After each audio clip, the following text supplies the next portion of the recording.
Bueno, buenas tardes a todos. Vamos a dar inicio a este webinar de modernización de plataforma de datos Microsoft SQL Server 2019, en el cual la idea es mostrarles cuáles son las distintas alternativas que tiene SQL Server versión 2019, el cual ya se encuentra productivo, o sea, se encuentra su versión RTM liberada ya desde el año pasado. De hecho, estamos ya en el último CU, que es el CU 4 de SQL Server 2019. Bueno, vamos a iniciar entonces el webinar. Mi nombre, para los que no me conocen, es Maximiliano Damián Acoto. Soy Microsoft MVP en plataforma de datos desde el año 2005 y fundador de TriggerDB, una empresa argentina en la cual hacemos consultoría a lo largo de diferentes países en todo lo que es la plataforma de datos Microsoft. Aquí me pueden contactar, ya sea por Twitter, por Facebook, digamos, también pueden hacerlo por LinkedIn, o bien por mi blog y ver algunas de las notas que frecuentemente trato de publicar. O también lo pueden hacer, si es por una cuestión comercial, a los datos de la empresa que están aquí abajo. Bueno, la idea de este webinar es mostrarles todas las opciones en las cuales, digamos, está hoy SQL 2019. ¿Okay? La verdad que hay un montón de abanico de opciones de SQL 2019, el cual nos va a ayudar a nosotros a poder definir en qué plataforma lo queremos implementar. Bueno, por un lado tenemos el clásico SQL Server para sistemas operativos Windows, o sea, esto sigue existiendo y la verdad que no se ve ningún cambio en él, en el sentido de que no se ve que no se va a ir de Windows, ¿no? A eso estoy hablando. Bueno, para los que ya conocían SQL 2017, ya SQL trabaja con todo lo que es la plataforma Linux. Bueno, en 2019 se hizo bastante más fuerte, digamos, la plataforma Linux. Después también tenemos la posibilidad de ponerlo en lo que es un contenedor, o sea, todo lo que son, ya sea Docker o cualquier otra cosa parecida a ella. La verdad que es muy interesante todo lo que es SQL en este tipo de plataformas, pero también podemos ponerlo en todo lo que es Kubernetes, ¿no? O sea, por ejemplo, ya hay algunas empresas en las cuales son clientes nuestros que están trabajando con, por ejemplo, con Red Hat, OpenShift, y bueno, implementando dentro de su plataforma local algún SQL ahí adentro, ¿sí? En todo lo que es nube, ahí podemos, bueno, seguir con el tema de las máquinas virtuales, en lo que es Azure. Después tenemos la opción de todo lo que son las instancias manejadas, que vendría a ser el servicio full de SQL Server como servicio. O sea, el full estamos hablando que tiene las mismas características que nuestra instalación on-premise o nuestro enterprise que estamos acostumbrados a instalar. Después tenemos el SQL más chico, digamos, a nivel nube, que es el SQL Database. Ahí, digamos, se sigue avanzando la tecnología. Y hay un nuevo SQL Server que todavía está en etapa de preview, que se llama Edge, y básicamente es un SQL Server pensado para todo lo que es IoT. O sea, va a ser un SQL exclusivamente pensado para todo lo que es IoT. ¿Sí? Entonces, como podemos ver, tenemos, digamos, un montón de alternativas donde podemos implementar nuestro SQL Server, digamos, 2019. Dentro de todas estas alternativas vamos a empezar a repasar algunas más en detalle y yo quizás darle algunos consejos, que es un poquito la idea de este webinar. Bueno, por un lado, todo lo que es SQL Server 2019 hubo una gran modernización. Hay muchos cambios comparados con 2017. Hay cambios estructurales muy grandes. Por ejemplo, uno de los cambios muy interesantes que voy a estar comentándoles en este webinar es todo lo que se denomina Big Data Cluster, que es una arquitectura muy sofisticada para manejar grandes volúmenes de datos con SQL 2019 y, digamos, Spark. ¿Sí? O sea, tener como un Big Data y un SQL en una misma infraestructura.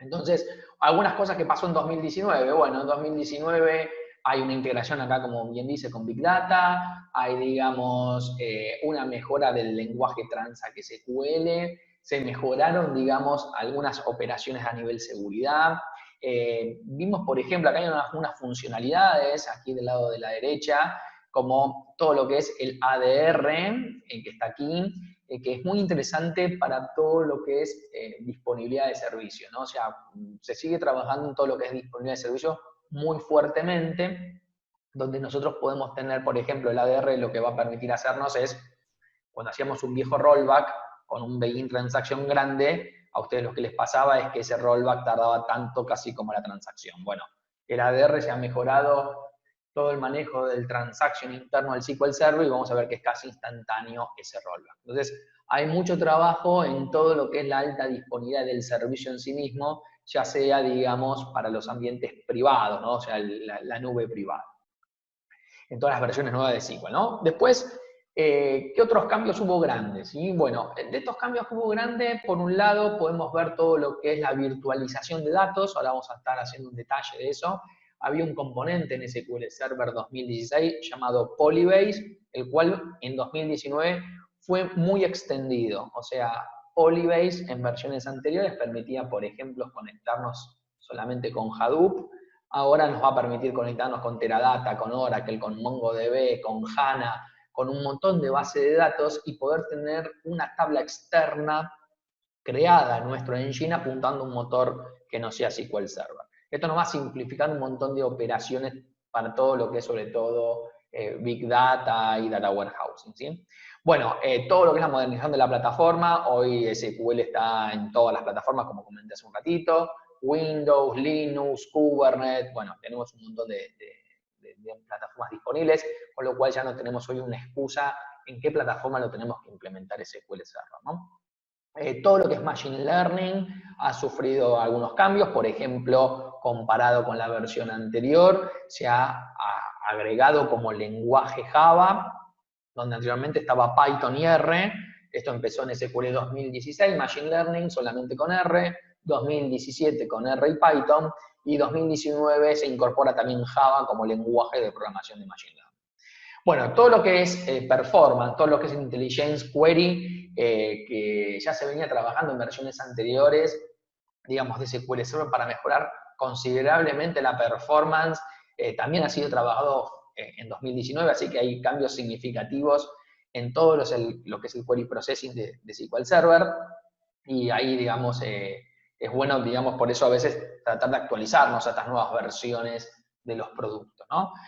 Bueno, mejores niveles de seguridad, todo lo que es clasificación de datos es una feature muy interesante, ya que, por ejemplo, nos permite clasificar datos sensibles dentro de algunas tablas y después poner una auditoría y cada vez que alguien accede a un dato sensible que salte en la auditoría nativa de SQL Server. La verdad que esa funcionalidad, sobre todo para empresas que trabajan con datos sensibles, llámese empresas financieras, banca o otro tipo de empresa, es muy interesante porque antes lo que pasaba con esto es que yo, si bien podía poner una auditoría, ¿cómo sabía si estaba accediendo a un dato sensible, ¿no? Bueno, acá hay, digamos, una definición un poco más fuerte de esto.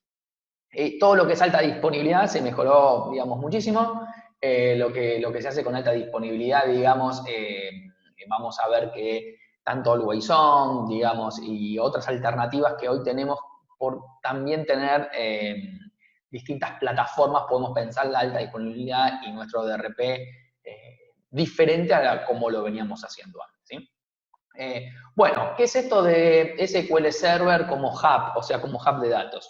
Bueno, un poquito la idea es que SQL Server sea un concentrador, pero los datos no están totalmente en SQL Server. Eso ya lo sabemos y como arquitectos ya tenemos que considerar y decir que no podemos pretender que todo esté en una base de datos relacional. Es una locura hacer eso y pensarlo de esa forma. Porque tenemos datos relacionales, datos no relacionales, otras bases de datos en nuestro sistema, etc. El tema es cómo integramos todo esto, ¿no? O sea, cómo hacemos para, por ejemplo, hacer que desde un Power BI no tengamos que acceder a 16 fuentes de datos distintas, que accedamos a una sola y que esa fuente nos presente una tabla y que esa tabla, por más que no esté persistida dentro de SQL Server, que el SQL Server se haga cargo de hacer la consulta a la fuente que haga falta, ¿no? Bueno, pero como una tabla, no como un servidor vinculado, que es otra cosa totalmente distinta. Esto es justamente todo lo que ha hecho mucha fuerza SQL 2019 y esto es el Polybase de SQL Server 2019. Muy, muy fuerte en esta versión.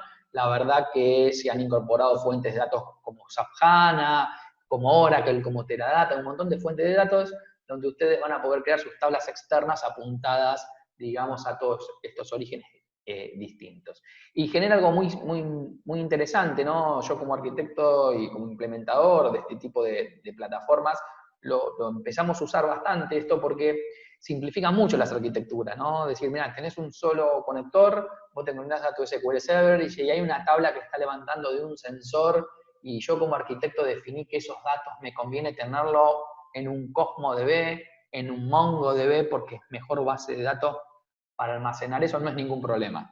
¿Sí? Pero no te voy a dar ahora responsabilidad cliente de que te vayas conectando a cada base de datos para extraer la información. Eso es un poquito la idea. Este Polybase es de solo lectura, así que bueno, permite mucho mejorar sobre todo los ambientes de data warehousing de forma importante. Sobre todo hoy que en las compañías cada vez tenemos más bases de datos distintas y es algo totalmente lógico por las distintas necesidades que tenemos para almacenar los datos en cada una de ellas. ¿Sí? Bueno, con respecto a Linux, ¿qué puedo decir de Linux? Linux, la verdad que SQL Server en Linux es muy potente. Mi recomendación quizás es que no se vayan a instalar Linux porque sí, sino si están más acostumbrados a usar Linux, usen Linux. Lo van a ver soportado para las distribuciones de Linux más importantes del mercado. Entre ellas estamos viendo tanto a Red Hat, SUSE, o pueden también tenerlo en Ubuntu si lo quieren como prueba. La verdad que la performance de Linux es muy, muy sólida. Y bueno, esto de vuelta. Pueden instalarlo de cero en Linux, o sea, levantar su Red Hat, por ejemplo, y a partir de ahí instalar un SQL Server. También permite algunas arquitecturas un poco híbridas SQL Server, donde podríamos tener nuestro SQL Server principal en Windows y hacer un Always On contra un SQL Server en Linux. Bueno, podemos tener todas estas combinaciones. La verdad que permitir tener en Linux a SQL Server es abrir un poquito más el juego y darnos más posibilidades a nosotros como DBAs de elegir dónde más nos conviene implementar SQL Server. ¿Sí? Nosotros tenemos clientes ya implementados con Linux sin ningún problema, al igual que con contenedores, o sea, la verdad que hoy el parque de poder implementar todas estas cosas es bastante amplio y bueno, es muy interesante que no solamente sea Windows la única alternativa. ¿Sí? ¿Qué tenemos en contenedores? ¿No? Bueno, los contenedores ya, esto para mí ya es algo muy distinto. Y ya casi estamos hablando quizás más de Windows, de Linux. La mayoría de los contenedores de SQL Server se están manejando en Linux, no tanto en Windows, porque obviamente la tecnología de containers para Linux es mucho más popular. Es la verdad que es muy interesante esto. ¿Por qué? Porque nos permite hacer cosas muy sencillas, que a veces en compañías me pasa, decir, mira, necesito tener un ambiente para mí solo, de un SQL de desarrollo, bueno, me quiero instalar un SQL de desarrollo, o quiero instalar 2 instancias, bueno, todo lo que es los containers, la verdad que dan un montón de ventajas, sobre todo para ambientes de desarrollo y testing. Esto no quiere decir que no podamos usarlo en producción, ni mucho menos, porque de hecho justamente tenerlos en Kubernetes permite ya tener algo mucho más sólido que solamente un container, pero la realidad es que trabajar con estos containers y tenerlos totalmente aislados y que son muy fáciles el deployment y el movimiento de estas cosas es algo que yo les recomiendo que si no están familiarizados con contenedores, empiecen a hacerlo porque viene todo por este lado, o sea, de hecho, ahora vamos a ver la arquitectura de un Big Data Cluster y vamos a ver que son un montón de contenedores y ya no es ese SQL que vamos a instalar next, next, next como lo hacíamos antes, ¿no? Así que bueno, contenedores no es algo de moda, para mí es algo que vino para quedarse. Esto me hace acordar en sus momentos más atrás, en el tiempo, aquellos que me decían cuando apareció la virtualización que los SQL no se virtualizaban y se tenían equipos físicos. Bueno, y hoy en día creo que los equipos físicos han desaparecido en la base de datos casi de la faz de la Tierra. Esto es más o menos lo mismo. Yo estoy por lo menos observando que los contenedores van a ser nuestro futuro inmediato. O sea, por eso les hago mucho hincapié, digamos, en que se puedan meter en contenedores, y SQL cada vez está haciendo más fuerza en todo lo que es containers, ¿sí? De hecho, por ejemplo, ahora salió el CU4 de 2019 y ya estaba la imagen lista inmediatamente en el contenedor de Ubuntu, o sea, no la podían bajar de forma inmediata. Entonces, bueno, mi recomendación es que, bueno, vayan viendo un poquito esto de forma más compenetrada, ¿sí? Bueno, ¿por qué contenedores? Justamente porque los contenedores permiten también hacer cosas como hoy conocemos todo lo que es DevOps, ¿sí? O sea, toda esta eficiencia de un deployment rápido. Reducimos los parches de forma considerable, eso sin ninguna duda. Las imágenes, los scripts, o sea, tenemos mucha consistencia y es portable. O sea, la idea del contenedor es que es portable. Y acá uno siempre se hace estas preguntas, ¿no? Dice, bueno, la nube es todo muy lindo, la verdad que los servicios de Azure son muy impresionantes, pero no son todos portables, ¿verdad? Si yo uso un servicio de Azure y me quiero ir a otro lado, quizás tenga que pensar en un servicio distinto.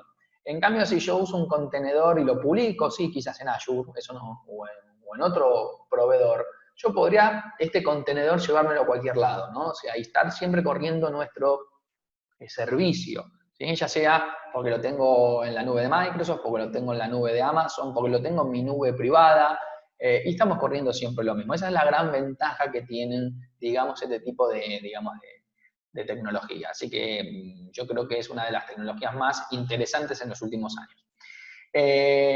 Kubernetes. Bueno, Kubernetes básicamente, ¿qué es Kubernetes? ¿Y por qué SQL en Kubernetes? Bueno, una cosa es un contenedor suelto, tirado, y otra cosa es tener una arquitectura un poco más sofisticada, ese clúster de contenedores. Bueno, Kubernetes la verdad que es muy, muy interesante para eso. Nos permiten escalar nuestros contenedores, tener alta disponibilidad en los contenedores. Generalmente una empresa, digamos, más o menos que necesite tener un sistema de misión crítica, va a implementar algún esquema de Kubernetes en cualquier nube, ya sea privada o sea, digamos, una nube, digamos, no privada, ¿sí? Ya sea Amazon, Google, Microsoft, etc. Y nosotros vamos a poder implementar nuestro SQL Server dentro de la tecnología Kubernetes, porque justamente SQL Server, digamos, al soportar contenedores, lo podemos hacer también dentro de Kubernetes, ¿no? Bueno, acá empiezan a aparecer quizás algunas cuestiones a nivel arquitectura y como DBA que quizás debamos en algún punto analizar, ¿sí? Y poner sobre el pizarrón, porque, por ejemplo, aquí en esta presentación que yo les estoy mostrando, es cómo podemos hacer una alta disponibilidad, ¿no? O sea, por un lado nosotros conocemos la alta disponibilidad del SQL Server con sus diferentes esquemas, sus always on, en sus diferentes facetas, ya sea el always on de clúster o el always on de grupo de disponibilidad. Pero cuando trabajamos con todo lo que son Kubernetes, empiezan a aparecer otras ideas, ¿no? Es decir, si yo tengo muchos contenedores trabajando en un esquema de alta disponibilidad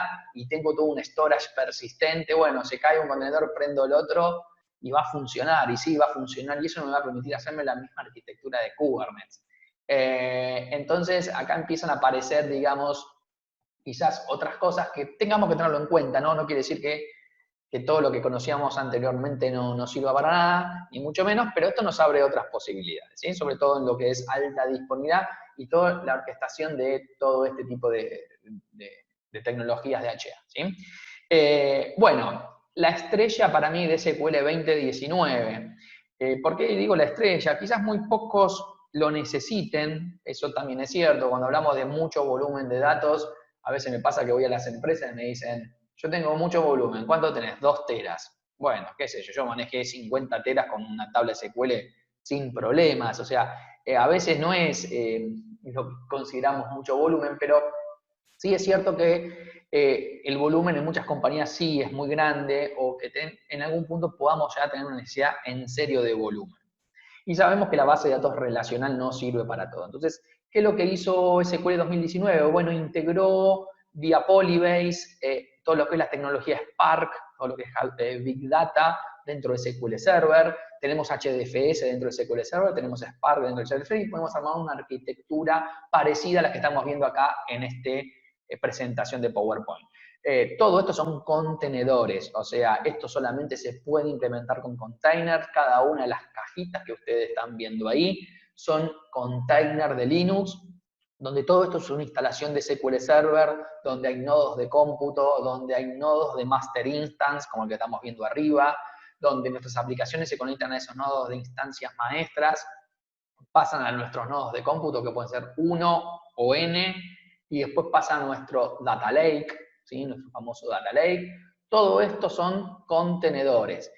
Para los que conocen o los que han usado alguna vez SQL Data Warehouse en Azure, bueno, es más o menos lo mismo, pero en containers, ¿sí? Entonces, la verdad es una arquitectura súper escalable, pensada para muchísima volumetría, no para todas las empresas, no está pensado para todas las empresas, ni mucho menos. Hay, digamos, también unos cambios de licenciamiento importantes con esto, para que esto no le salga cientos de millones de dólares si tuviéramos que licenciar todos estos SQL Server, así que hay unos cambios importantes en licenciamiento para eso, pero sí esto, digamos, permite vía Polybase y vía toda esta arquitectura, digamos, de Big Data Cluster, poder tener un SQL Server donde tengamos muchos nodos, donde podamos crear una tabla y esa tabla pueda estar distribuida en todos esos data lakes que vemos ahí, los nodos de cómputo por procesarlo, bueno, trabajar sobre una cosa mucho más potente de la que estábamos acostumbrados quizás a trabajar con una sola instancia de SQL Server. Para lograr esta arquitectura, fíjense que ahí necesitamos Kubernetes, o sea, lo que vimos anteriormente, y como necesitamos Kubernetes son todas imágenes de Linux, ¿sí? Acá la gran pregunta para los DBA, y seguramente muchos de los que están escuchando este webinar sean DBAs, es, me voy a tener que actualizar con todo esto, porque imagínense que un día nuestra empresa implemente alguna arquitectura de esto y alguno de estos nodos de contenedores ande lento. Bueno, ¿cómo me voy a conectar? ¿Cómo lo voy a monitorear? Bueno, todo ese tipo de cosas es la tarea de un DBA, sin ninguna duda, y bueno, ese DBA va a tener que ayornarse un poquito más y conocer estas nuevas tecnologías, ¿sí? Bueno, vamos un poquito a Azure. Vamos a pasar un poquito a Azure porque todo lo que veníamos viendo hasta ahora era, digamos, en lo que era SQL on-premise, o lo pueden poner en nube, ¿no? Porque ustedes podrían poner un AKS, o sea, un Azure, digamos, Kubernetes Service, implementar justamente alguna tecnología, pero, digamos, no son servicios, digamos, 100% de nube, ¿no? Bueno, todo lo que es nube, están las tres variantes, o sea, la variante de máquinas virtuales, donde creamos una máquina virtual y, bueno, lo que vamos a hacer ahí es básicamente tener un SQL Server como lo haríamos en nuestra propia infraestructura. Las instancias manejadas, que vendría a ser el full SQL Server como servicio, ya acá no instalamos ningún SQL Server. Y lo que es el SQL Database, que vendría a ser el primer SQL que salió, ¿sí? Por más que ahora se le den un poquito, digamos, de mejores funcionalidades, seguimos estando en la misma tecnología, ¿no? Ese SQL Database que tiene algunas restricciones, que no, en algunos casos no son un cuello de botella, pero con esto, ¿qué quiero decir? Que no podemos hacer una migración a veces directa de un SQL Server Enterprise a un SQL Database. Tenemos que pasar por un proceso de migración y de certificación, no así para un Management Instance, que está pensado también para grandes volúmenes de datos también, ¿no? Entonces, bueno, estas son las opciones que tenemos en Azure, ¿sí? Después, ¿qué mejoras hubo a nivel Transact SQL, ¿no? O a nivel desarrollo. O sea, para los programadores a veces me preguntan, che, Maxi, ¿y qué hay de nuevo en esta versión nueva de SQL Server? ¿Sí? Bueno, la verdad que hay cosas nuevas, quizás no son todas las que esperaba quizás un programador, es muy probable. Por ejemplo, una de las cosas interesantes es que se incorporó UTF-8 como soporte.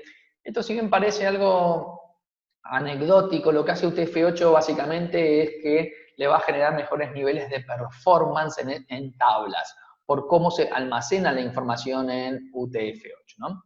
Digamos, después hay algunas mejoras en todo lo que son los tipos de datos geográficos, ahí, digamos, hay una mejora importante, y sí en Machine Learning, ¿no? O sea, lo que es esta Machine Learning, está directamente la mejora que comenté hace un ratito, que era que se incorpora Java como lenguaje de programación a SQL Server, ¿sí?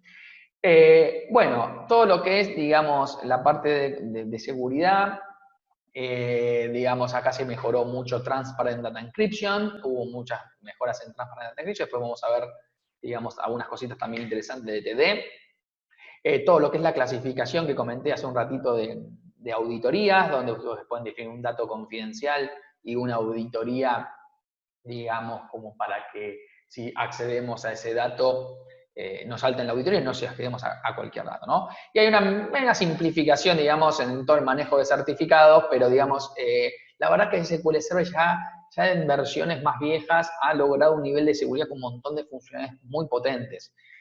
Pensemos que está certificado para PCI, de hecho, nuestra consultora ha logrado certificar a algunos clientes en 27001 con SQL, o sea, SQL la verdad que tiene un montón de funciones de seguridad muy ya sólidas de hace muchas versiones, entonces cuando encontramos quizás en una versión 2019 versus la 2017 pocos cambios es porque está muy maduro en todo lo que es seguridad SQL Server, ¿sí?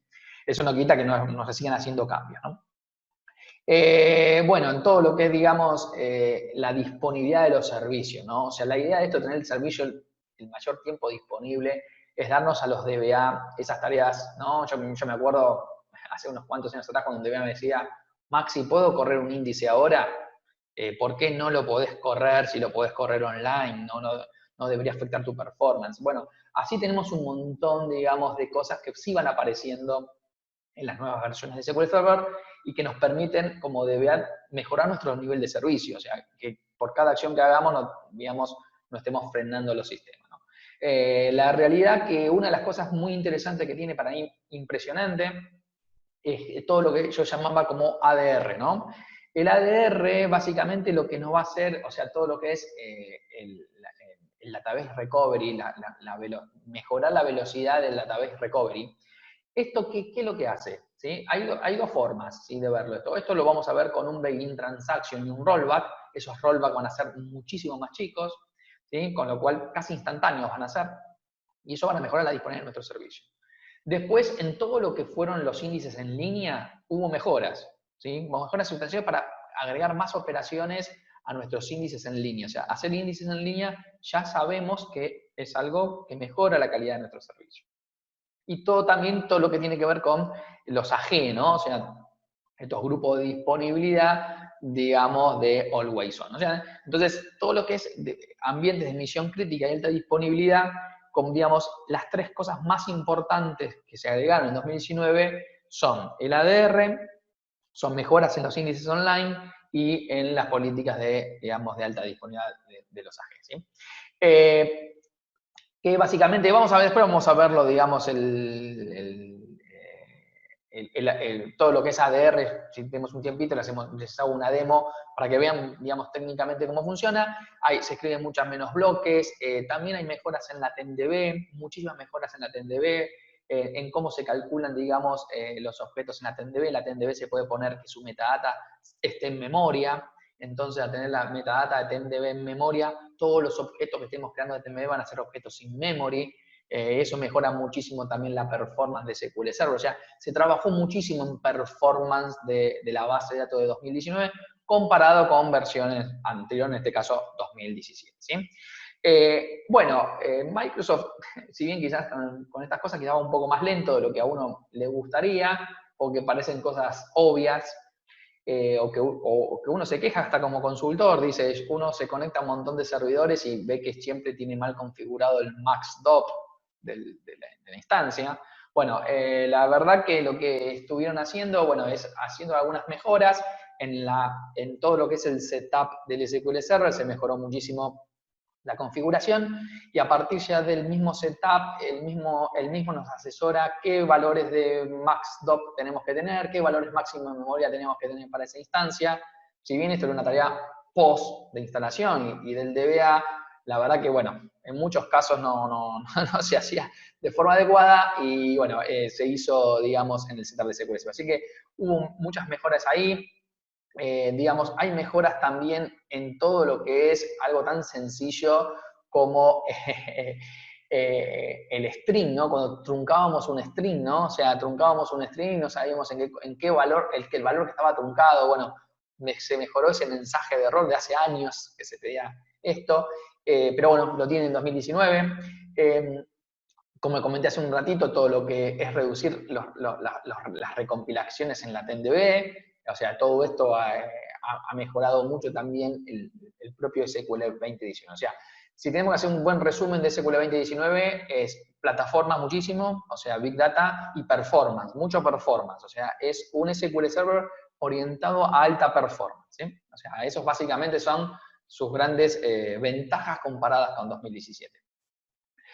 Bueno, en las ediciones, acá yo quiero mencionar algo que es muy importante, por lo menos para mí, y para muchas empresas que creo que también, que es que todos sabemos que la edición Enterprise, que es la edición tope de línea, es muy costosa. Entonces, esa edición muy costosa a veces que necesitamos alguna funcionalidad y bueno, no la tenemos puesta, está solamente en esta edición Enterprise.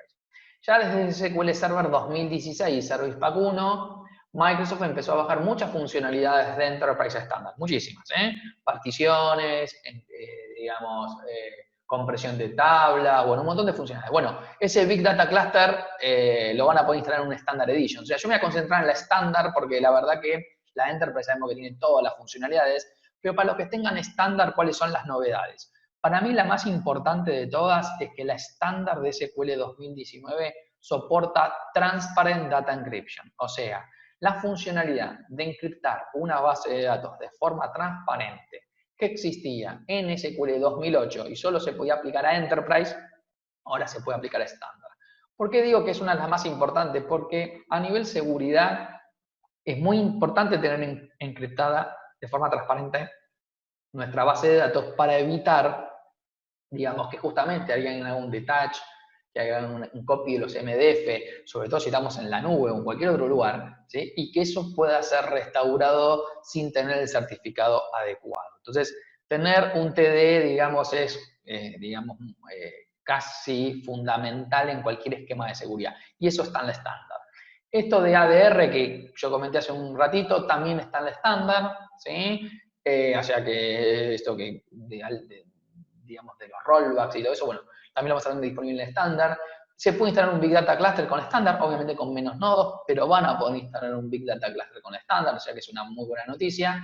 Y algunos repasos de la estándar es, bueno, hasta 24 cores y 128 GB de RAM, me parece que es algo más que razonable para un SQL estándar. Así que hubo cambios sí en el estándar, tratando de buscarle al SQL estándar, bajarle algunas features, digamos, de Enterprise. Así que bueno, la verdad que para mí es una buena noticia, creo que para muchos de ustedes también, porque hoy podrían evaluar en sus SQL estándar que tengan instalados, si los miran a 2019, bueno, por ejemplo, poder encriptar esa base de datos, ¿sí?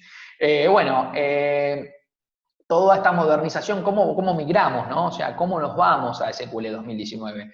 La verdad que acá hay un montón de cosas a tener en cuenta, ¿sí? Primero, ¿hacia dónde queremos ir? O sea, ¿qué plataforma vamos a elegir? Si vamos a elegir, seguir eligiendo Windows, si vamos a elegir Linux. Si elegimos Linux, tenemos, hoy la verdad que la versión de Linux tiene casi todas las funcionalidades de SQL Server a nivel engine, no así, por ejemplo, Analysis Service. Analysis Service no está en Linux. Entonces, tenemos que hacer un planeamiento. Nosotros quizás tengamos una instancia de SQL Server, motor de base de datos, y esa puede ser más, digamos, transportable a Linux, a contenedores, a cualquier cosa, ¿sí?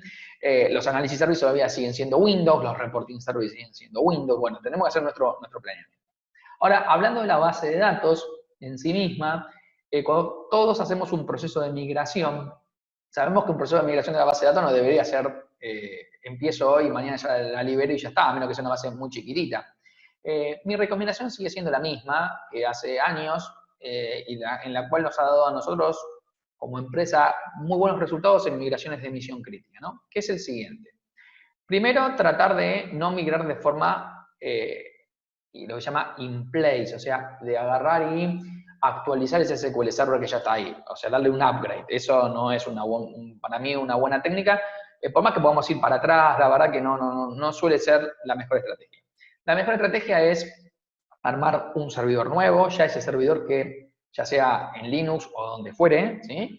Que ya sea el servidor que va a salir a producción, ¿no? O sea, no un servidor de testing y probar, no. Un servidor que realmente va a salir a producción. hacer una premigración, o sea, de todos nuestros objetos. Ahí podemos usar diferentes herramientas para premigrar.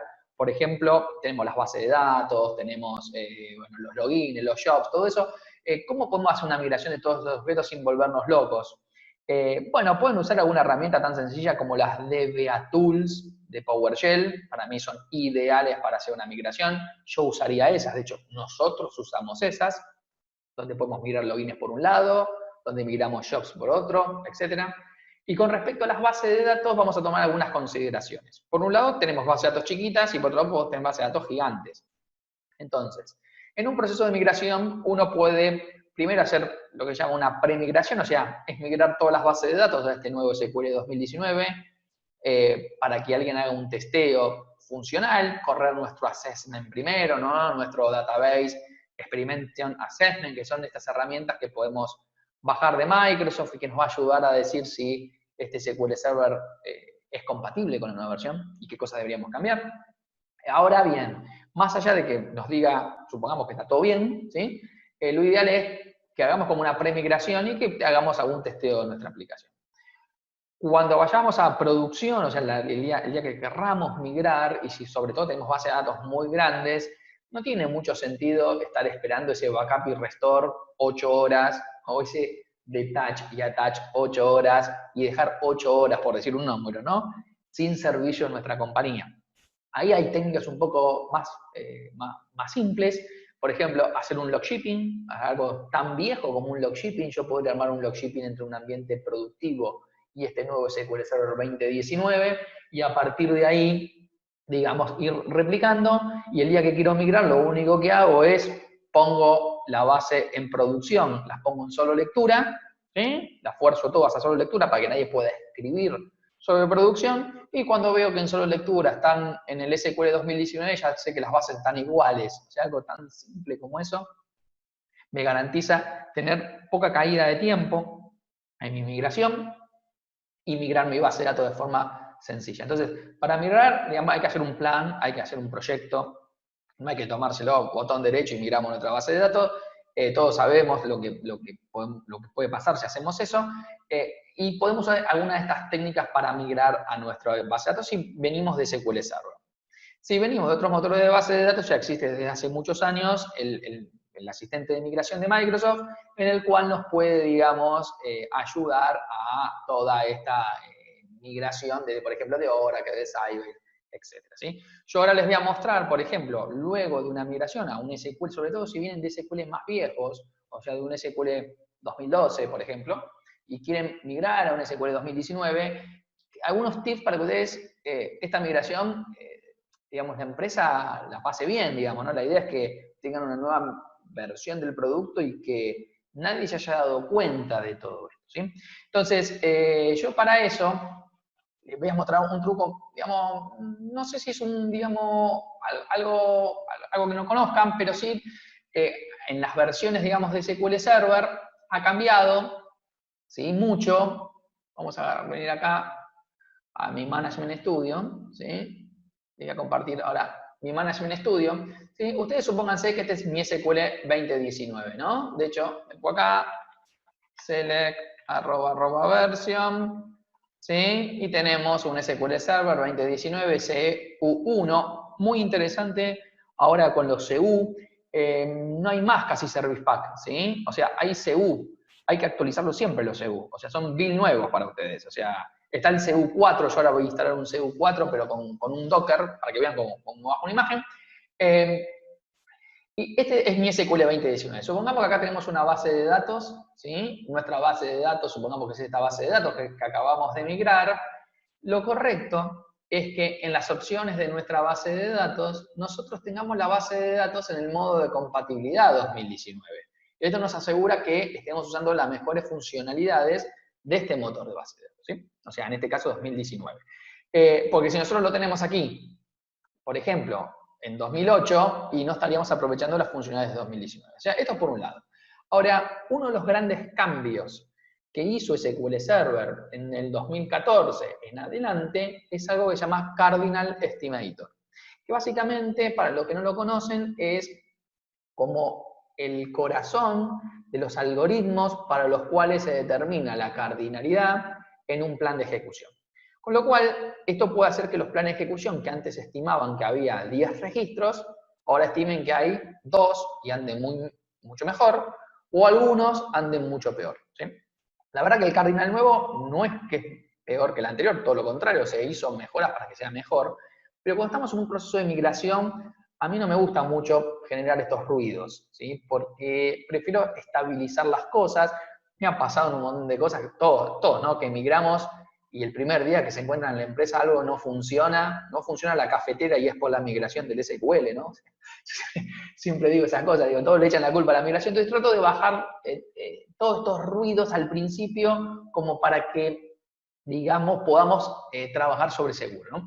Entonces, mi recomendación es que si ustedes vienen de versiones viejas de SQL Server y van a migrar a un 2019, un 2017 también aplica el mismo concepto. Fíjense en las opciones de base de datos, pongan sí la base en el modo que corresponde, eso no lo duden, pero en las opciones de base de datos van a encontrar aquí que hay un Legacy Cardinal Estimation. ¿Esto qué quiere decir? Que si yo prendo esto, ven que por definición viene apagado, si yo lo prendo, lo que le estoy diciendo a esta base de datos es que use el Legacy, los viejos Cardinal. Yo les recomiendo que cuando migran, por lo menos la primera semana, pónganlo esto en Legacy. Y después ustedes vayan analizando base de datos por base de datos en cuál les conviene prenderlo y en cuál no les conviene prender esto, ¿sí? O sea, la idea es, pueden prenderlo de movida, si digamos, si ustedes quisieran, ¿sí? Pero digamos, la idea de esto es evitar estos ruiditos que pueden aparecer en una migración, ¿sí? Esto como un tip importante, yo trato de hacerlo, digo, a los clientes cuando les migro, les digo, mira, vamos a dejarlo un tiempo, después lo vamos a monitorear, vamos a ver que nadie se queje por nada, ¿sí? Que suele pasar la primera semana, están todos muy ansiosos, que la migración, que esto, sobre todo si hay muchos que no migran, ¿sí? Entonces esas ansiedades, todos los que no entraban al sistema entran ese día al sistema para ver si funciona, bueno, esa psicosis que se genera. Entonces yo trato de generarle un problema menor, que esto sí puede impactar en la performance. Entonces lo saco, en principio lo saco. Ojo, como DBA no es que lo voy a sacar y no lo voy a poner nunca, espero sí activarlo, pero voy a hacer un análisis más profundo de performance para poderlo activar. Tengo herramientas para hacer eso, o sea, no es que no las tenga, tengo herramientas que SQL me va a ayudar a hacerlo. Es una simple recomendación, ¿sí? Esto por un lado. Bueno, con respecto a migración, no más, o sea, las técnicas pueden usar las DBA Tools, las escribo acá, después si alguien tiene alguna duda, se lo mando por mail, ¿sí? dbatool.io, busquen si quieren digamos, en Google, ¿sí? Y bájense estas herramientas, son fantásticas para poder mover logins, para poder mover los jobs, los linked server, todo este tipo de cosas que, digamos, son importantes a la hora digamos, de nuestra migración.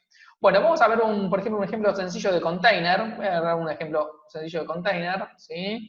Y voy a agarrar acá, ¿sí? Y voy a compartirles un PowerShell. Yo para usar acá contenedores tengo Docker Desktop instalado en mi máquina. Y básicamente lo que podemos hacer, ven acá, vamos a hacer así, vamos a hacer así por acá, ¿no? ¿Sí? Ven, acá me estoy bajando una imagen, ¿no? ¿Ven? Haciendo un Docker pool de una imagen de Microsoft, donde estoy bajándome, por ejemplo, el SQL 2019 CU4. ¿Sí? Yo ya lo hice esto. Yo ya bajé la imagen. Ustedes, digamos, si no lo tienen, es lo primero que vamos a hacer. Ahora, si quiero levantar una instancia de este contenedor en mi máquina, ¿sí? Voy a agarrar tan sencillo, ¿sí? Y vamos a agarrar, por ejemplo, y vamos a hacer un Docker Run, ¿sí? Le vamos a decir que aceptamos el EULA, le ponemos una password. Acá le estoy poniendo el puerto 15000, que apunta al 1433, que está dentro del contenedor. O sea que para mi máquina, donde ya tengo un SQL Server, tengo ahora un puerto 15000. Le pongo un nombre, ¿sí? Por ejemplo, SQL 2019, y uso la imagen que les comentaba anteriormente. Entonces, si ejecuto esto me va a generar una imagen de un contenedor.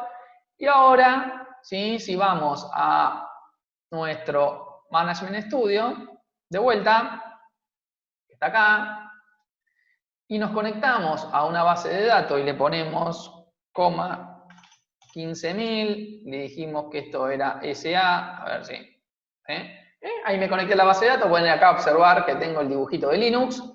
¿Sí? Ponemos una nueva consulta, select @version, ¿sí? Control T, y acá tenemos un CU4 de SQL 2019 corriendo sobre un Ubuntu. ¿Sí? O sea, de una forma muy sencilla yo levanté una imagen de SQL 2019.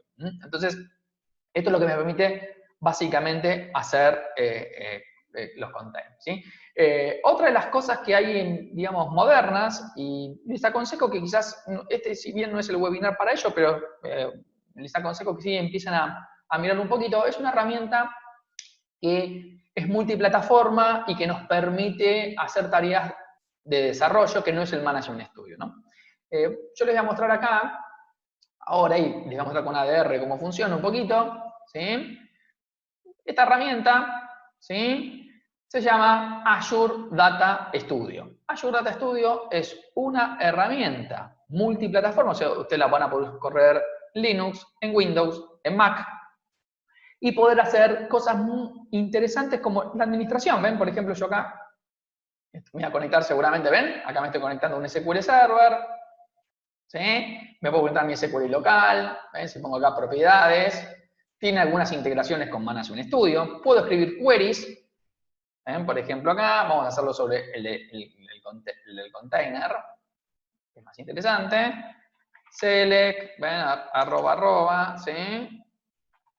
Version, ¿sí? F5, y acá tenemos, por ejemplo, nuestro SQL, digamos, 2019, pero una de las cosas más importantes que para mí tiene esta herramienta es todo lo que son los manejos de los bloques o los notebooks. Y yo con un notebook voy a hacer un ejemplo de un ADR, eso que yo decía de Disaster Risk, digamos, de los rollback. Bueno, ¿qué es un notebook? Bueno, nosotros a veces, ¿qué mandábamos? Un script, ¿no? Con toda la sintaxis, bueno, con todas las cosas que ya conocemos, ¿sí?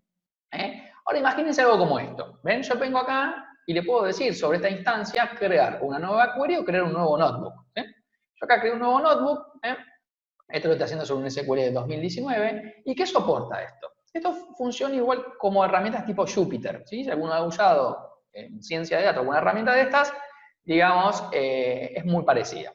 Esto por un lado permite escribir código, pero también permite agregar texto. Y cuando agregamos texto estamos hablando de el lenguaje que ya conocemos en GitHub, ¿no? Entonces, por ejemplo, demo ADR, ¿sí? Acá puse, ¿ven? Demo ADR, SQL, ¿ven? Si acá le quiero poner acá, así, nuestro lenguaje, ¿sí? Podemos poner imágenes, podemos, digamos, entonces es mucho más interesante esto, porque ya no es un simple script, ¿sí? Entonces, yo con esto voy a hacer, por ejemplo, el ejemplo de ADR de recovery, y con esto vamos a ir cerrando un poquito el webinar y entrando a alguna pregunta que alguno tenga por ahí dando vueltas, ¿sí? Entonces, primero pueden, por ejemplo, mandé este notebook y digo, bueno, primero vamos a crear una base de datos. Entonces, ejecutamos esto, ¿sí? Y acá ya creamos la base de datos y tardó este tiempo la base de datos. Bueno, paso 2, vamos a ver si en esta base de datos existe esta tabla, y de existir la vamos a borrar. Y ven, acá corrió el notebook. Bueno, acá escribí, ven, acá escribí un texto. ¿Ven? Yo lo obligo acá hacemos una transacción, le puedo poner acá si quiero, ¿no? ¿Ven? Hacemos así, ahí está. Hacemos una transacción, y hacemos, digamos, me quedó, me quedó acá, me borró el coche, hacemos la transacción, ¿sí? Bien, y acá tengo un código, ¿ven? Por ejemplo, begin transaction y lo que quiero ejecutar. Y vamos a correrlo esto. Vamos a correrlo, ¿sí? Y esto ven que está procesando, acá está procesando. Entonces vamos a ver cuánto tarda procesando esto. Esto es una transacción común, sin el ADR activo, en una base de datos que acabo de crear en mi instancia, digamos, de SQL Server 2019. Entonces, vamos a ver que esto corre, ¿sí? Va a tardar algún ratito, digamos, en hacer esta transacción y después vamos a tratar de hacerle un rollback sobre esa transacción. Fíjense que tardó unos 23 segundos en hacer, digamos, esta operación, ¿no? Acá sigo escribiendo mi notebook. Bueno, hagamos el rollback de esto. Vamos a hacer el rollback, ¿sí? Y vemos que el rollback no es inmediato, ¿ok? O sea, el rollback no, se toma su tiempo, O sea, quizás un poquito menos, pero se toma unos 8 segundos en decirle a la transacción que vuelva todo para atrás. Entonces, si queremos habilitar esta funcionalidad de ADR en 2019, lo tenemos que hacer a nivel base de datos. Entonces, ven acá, voy a hacerle a esta base de datos, TriggerDB, le voy a prender el ADR, ¿sí? Y vamos a repetir lo que hicimos antes, ¿no? Entonces, vamos a ir a la tabla existe, la vamos a borrar, de hecho existía. Hacemos la transacción primero y tratamos de hacer el rollback después y el efecto lo tendríamos que ver en el rollback, ¿no? O sea, si yo hice todo bien mis pasos, vamos a ver en el efecto del rollback que tenemos un cambio. Acá estoy usando Azure Data, puedo usar Management Studio, bueno, pero yo estoy usando Azure Data Studio para que los que no lo conocen, digamos, ya se vayan, digamos, familiarizando con él, ¿no? Fíjense que más o menos tardó lo mismo, unos 18 segundos, entre otros tardó 23. Ahora vamos a hacer el rollback de esto, ¿sí? Y el rollback de esto fue inmediato, ya terminó, ¿sí? Esto es ADR, o sea, les mostré una funcionalidad de SQL 2019 con Azure Data Studio. Imagínense todos los rollbacks que ustedes están teniendo hoy en procesos, el tiempo que tardaban en hacer los rollbacks, lo que puede tardar en un 2019. O sea, como les comenté, mucha foco en performance. Y esta es una de tantas las funcionalidades que hay de performance. Yo en mi blog he publicado algunos artículos de TemDB, etcétera, donde quizás, digamos, les puede dar alguna otra idea, pero hay un montón de funcionalidades nuevas de performance, ¿sí? Hechas con Azure, en este caso, Data Studio. Bueno, con esto voy cerrando el webinar